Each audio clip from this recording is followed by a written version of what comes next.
This chair right here is probably the biggest reason I bought this camper. I asked countless campers one simple question. What's your favorite piece of camping gear that no one's talking about? And I love what you're doing here. You've essentially turned this into a house. To make this more useful for you today, for every piece of gear that's mentioned, I'm going to share an alternative piece of gear I use that solves or tries to solve the same camping problem. We've always kept this channel independent and unbiased. Picking up gear and traveling to make these videos adds up. So a big thanks to eTrailer, whose support helps keep our reviews honest and free from brand influence. These are small folding tables from REI. They are an REI brand table, and they fold down nice and flat, which is great for storage purposes. Very quick and easy. You just stuff them in your storage. Yeah, and can you kind of knock on it? These are well built. Oh yeah, they're That good is one solid metal tables. table.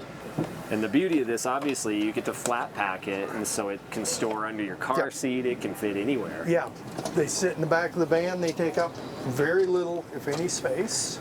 And everybody loves these GCIs. They're just, they're light, but they're built like a tank, right? Yes, I would say they're great, but these are actually more sturdy. Okay. These little REI ones, I've stood on them when I needed a quick step stool. I've come to the conclusion that camp tables don't need to be that big. They just need to be plentiful. Having a few extra camp tables just gives you more prep area or more staging area, and also helps define spaces. Remember this small little Coleman table from the Camp In rally? I know a lot of you guys prefer this as well. So this is a Coleman, good old Coleman. These chairs are Coleman too. I think they call it a stool, so you can, put your feet up on it. But I like to use it as a side table. And it folds down, and it has a little zippered envelope, which is buried in my storage bin right now. But, gets very small.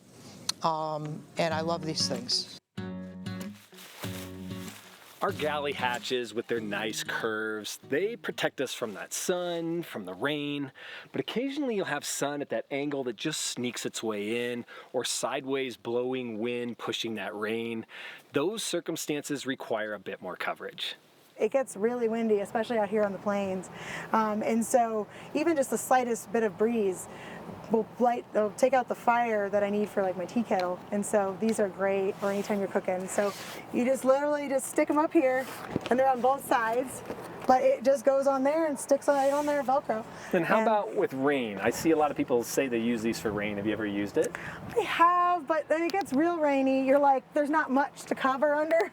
Yeah. So you'll see some folks have much better like tents on the back, and I'm more of a minimalist when it comes to, although you can't tell because of all this. Many of the campers in this video I met at one of Mandy and Kendrick's new camp rallies. If you want to meet like-minded camping enthusiasts like this, check out the link below to more of Mandy and Kendrick's upcoming events. In terms of galley tents or galley awnings, most people are looking at the Kelty Backroads, and that's just because it's the best price to functionality ratio out there. Pretty quick setup, covers a ton of area. Those sidewalls can come up, letting in air and light in good conditions. But what I like best about this is it doesn't have to stay in your galley. You can put this over your door or even move it to your tow vehicle. So this kind of gives you a feel for how big it is in here. So I can be up here prepping in the galley. I can have chairs in here, a full rug. It's the largest awning I can find. It has a big old door here. And I like how quickly it sets up. Then you have inflatable awnings. So the inflating's about a minute, but everything else, would you say 5 minutes? With 2 people? Or 10? No, because we have to put it in the rail, probably 10. Probably 10 or 15 after you get the straps or the... A pump like this one right here, it's going to make the process a whole lot easier because it has a built-in battery, and then once you hit that desired PSI, it's going to cut itself off. Another great way to enclose your space and keep those bugs off of you is to use your existing awning. Now ARB, they make an awning room you can add on. Kammok has their bug room. The bug room sets up in 30 seconds and keeps everything out. But what if you're setting up all these awnings on concrete or asphalt and you have nowhere to drive in those stakes? So one of the issues many of us have, once you get to a site that either has a concrete pad like this or asphalt, you can't put in your stakes. So this is just a bag that collapses down to very flat, and you fill this with water. Some people fill them with sand, but this guy here says water is enough to keep this canopy held down. Utilizing sand or water at the site is a great way to save weight when you're towing. This is also why we utilize collapsible water jugs. This makes it so we don't have to carry all the water with us. We grab it when we're at site, and this water is used for our hand washing and just those rejuvenating camp showers. So just maybe a year ago, I literally just bought this on Amazon and kind of decided, I don't know, maybe it's about an 18 or 20 inch. It folds up flat. Being my truck is four-wheel drive, when I'm offloading stuff, it's just a tall step. So this is just enough to get me up there. And I also ended up finding out it's handy when you want to put your lights up or my antenna. Just that little bit is a big difference. So it's worked out well. And if you're struggling to reach your rooftop cargo carrier, you might want to try this. It's called the Moki Doorstep. Hooks onto your door latch, supports up to 400 pounds, and I find it makes loading bikes, skis, or camp gear a lot easier. It fits my flat pack approach since it takes up very little space compared to a collapsible ladder, and you can find it at eTrailer.com. This is an ottoman, but it's not what you think. This is inflatable. We'll show you that link from Amazon, right? Yep. And it comes in different colors, different styles. Oh, lots of patterns. But obviously the beauty of this is it packs down to nothing, doesn't weigh anything, and it gives you the comfort of home. We're also not only trying to save weight when we're towing, space is also at a premium. They even make sofas that inflate. You could even use this little pool toy at the lake near your campground. We've used almost all the camp chairs on the market over the years, so here's the method we use for selecting which camp chairs we take out. We prefer 2 of our chairs, or at least 1 chair and 1 bench, to be rigid, collapsible, and instant setup. And why we do this is because we want instant access to seating when we get to camp, but we want the rigidity for those long nights around the fire so you get the support you need. Well, what about larger families? Well, from here, after the first 2 rigid chairs, it's all about packability. The next chairs still need to be comfortable, but they need to fit down into a small size so you get more room in your tow vehicle or your trailer.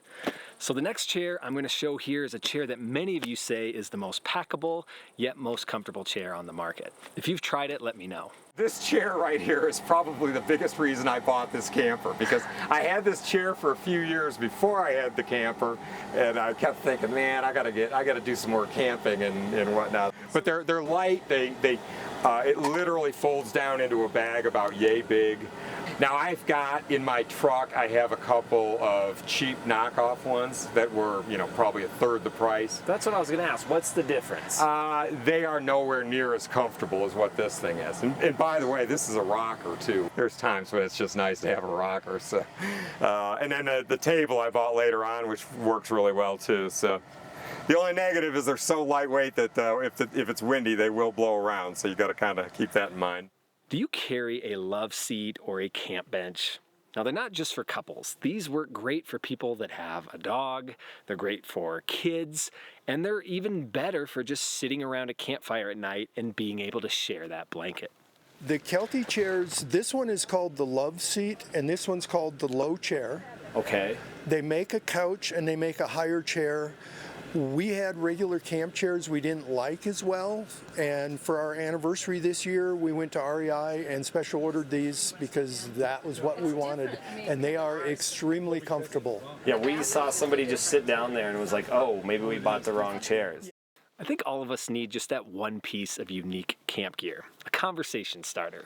This piece of gear, yes, you can buy it, but I'll also put in the description links for how you can build this on your own. So notice how this is it fits in the trunk almost perfectly.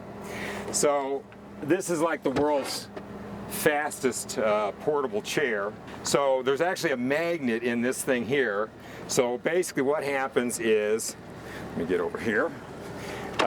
This just pulls out, flip it around, this slides in there, And there's your chair.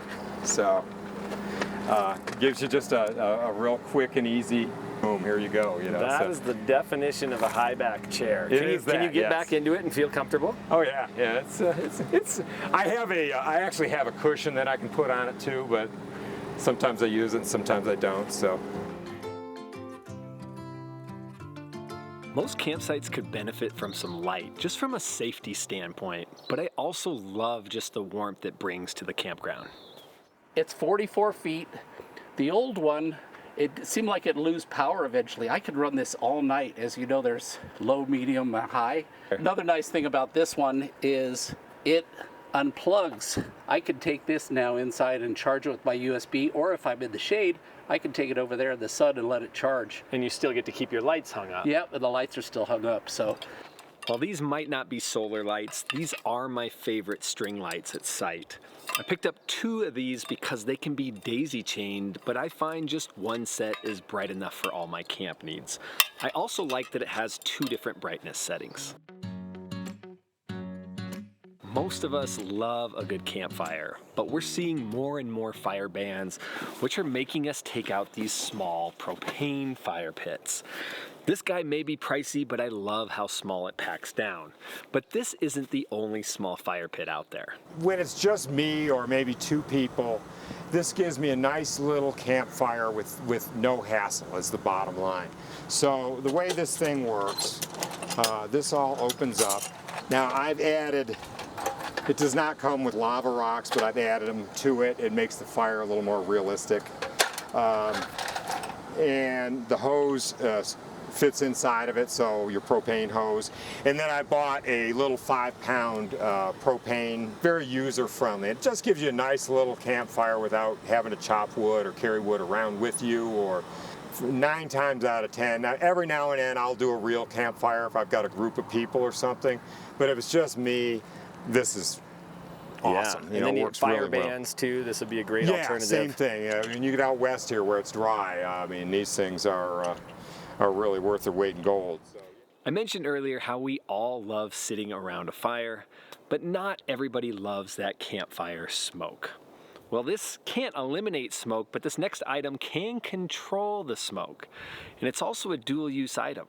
You can cook on this too. So I'm seeing here you have the BioLite stove, and it's much bigger than I thought it was. Well, it was what I expected. It's the perfect size, the legs fold up, USB charged. I have an app on my phone that what it does is it actually blows air.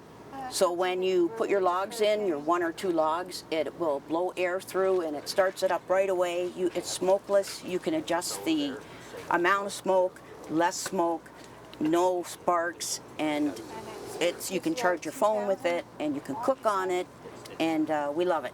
While I do prefer manual items at the campsite, I see why people are choosing these because it's one key for the entire family. So this is an RV lock that you can change out your original to. To lock it, you just push the lock button.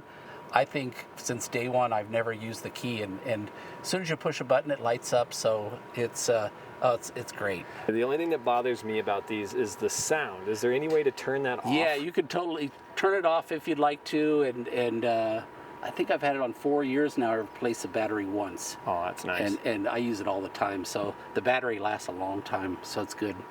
Now, while we're on the topic of security, this is my favorite new lock. It is called the Python by Master Lock.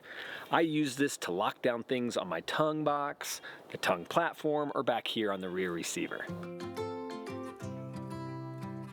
I've mentioned before that a kitchen in a trailer may not be the best place to cook. Many of us, even though we have it inside, will bring it outside. Well, you don't have to end there. Check out what these guys did with their outdoor space. But these are Husky, so I think that's the Home Depot brand. Okay. And I tell you what I like about them. They do nest really nicely, so they don't slide around on each other. And the use of space is really good, because we started with a set of bins that had like this really big rim around it, and then the lid had a recess in it, and then we upgraded to these. And these are great because, like I said, they're really sturdy, and you can either take the lid off completely or hinge it like that, which is really handy. And then there's a couple more over here that have blankets and pillows, and then the setup bin is what has like the all the little, you know, pillows and all the stuff that we need, Yes. the curtains and everything that we need to set the tent up, basically. Yeah, look at this place. Yeah. This is a home. And I love what you're doing here. You've essentially turned this into a house. You know, the camper's made to convert from a bed to a dinette and back, but that doesn't work for us because we have a mattress topper. So that it's permanently a bed. So we Yeah. don't have a dinette.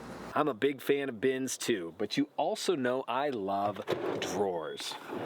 Drawers give me access to camp items quickly. Ice runs, beer runs. I'm seeing more and more electric powered wheels at the campsite, and I love how quiet they are. This is like an early model scooter. You know, it folds up, so it's great in a campground where you know, say you need to run to the store or something.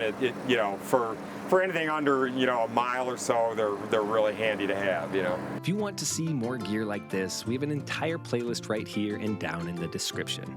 And I'll see you in the next episode.